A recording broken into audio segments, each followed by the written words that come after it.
Ciao, sono Valeria Franco e questa è una serie di video dedicata al Maladaptive Daydreaming. Con me c'è Sara Spisto, laureanda in psicologia presso l'Università di Padova, e Maria Barone, educatrice specializzata nell'età dello sviluppo.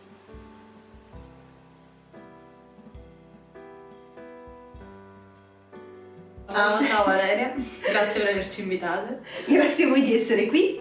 Allora, oggi vogliamo affrontare un tema che ci sta molto a cuore, quello del maladaptive daydreaming e dei giovani, dei bambini, dei ragazzi che hanno questo problema.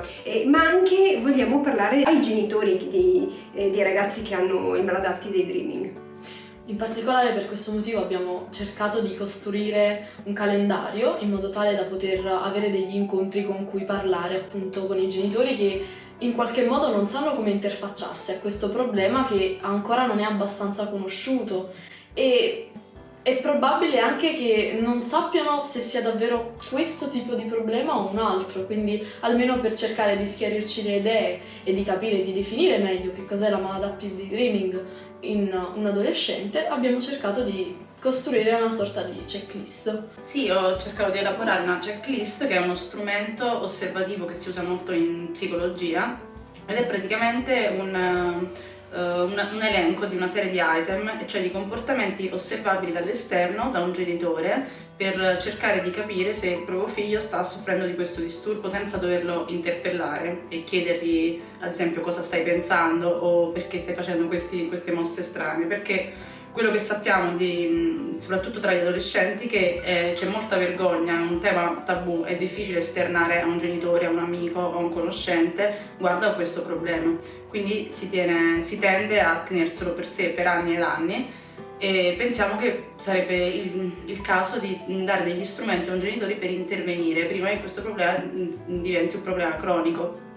Cercare quindi degli strumenti per prima di tutto identificarlo e poi elaborare delle strategie di comunicazione, cioè come faccio ad affrontare questo problema con mio figlio senza che si senta ancora di più in colpa o che provi tanta vergogna sotto questo aspetto. Quindi stiamo cercando di fornire due strumenti, la checklist Sì. Che poi sarà pubblicata nel nostro sito e poi invece per i soci della nostra associazione proporremo degli incontri. Sì, vorremmo organizzare degli incontri con i genitori con una cadenza più o meno mensile per affrontare proprio questi temi, cioè le relazioni con il proprio figlio, aiutarli a capire cosa si sta provando, perché si soffre di questa problematica e come fare a incanalare le energie che sicuramente un fantasticatore ha in qualcosa di produttivo, nel senso che crei un livello di soddisfazione che può essere appagato in un altro modo. Certo. E quindi per migliorare la qualità della propria vita, la propria autostima. Ma secondo voi perché è così difficile per un genitore capire che il figlio soffre di maladaptive daydreaming?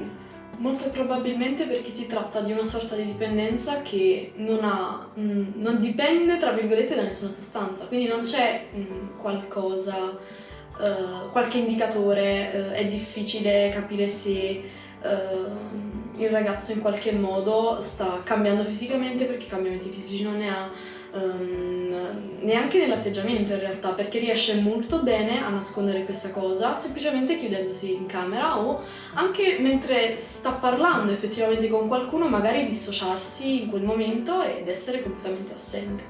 Quindi non è semplice da questo punto di vista cercare di individuare questa problematica come un vero e proprio problema, perché è diverso dal semplicemente estraniarsi di tanto in tanto e pensare ad altro, perché magari la conversazione è pesante, si tratta di qualcosa di più metodico, si tratta di qualcosa di più consapevole, volontario, ma allo stesso tempo qualcosa che riesci molto bene a nascondere. Sì, cioè comunque c'è il tratto dipendente che verrebbe confuso troppo spesso con una semplice distrazione, cioè l'unico indicatore può essere mio figlio è troppo distratto, però qui si tratta invece di un tratto più specifico, cioè una dipendenza che però, come ha detto Sara, è impossibile riconoscere perché non viene fatto uso di sostanze, non servono soldi, il bagaglio da cui attingere, cioè la fantasia è infinito, non ha bisogno di essere ricaricato non si può morire di overdose di fantasia, quindi sono tutti, non ci sono degli indicatori specifici. Però i danni che fa Però i sono danni che notevoli. fa, sì, sono notevoli e sono in generale sulla qualità della vita di una persona che non riesce a riappropriarsi del proprio tempo, non riesce a portare a termine i propri compiti, anche finire per preferire la vita, cioè alla vita relazionale, una vita immersa nella fantasia. Ok, quindi non avere il controllo sul proprio tempo, perché è il maladaptive che sceglie il tuo tempo e non sei tu che invece che scegli come gestire le tue ore, è ovviamente una cosa che nel tempo, più una persona cresce, ha compiti e responsabilità, più è problematico.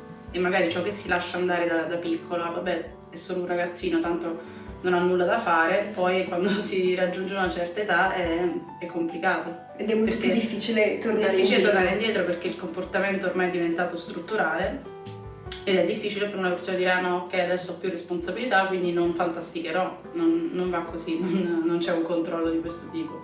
Se no probabilmente non sarebbe neanche troppo un problema Esatto, di un non saremmo qui a non saremmo qui a parlarne.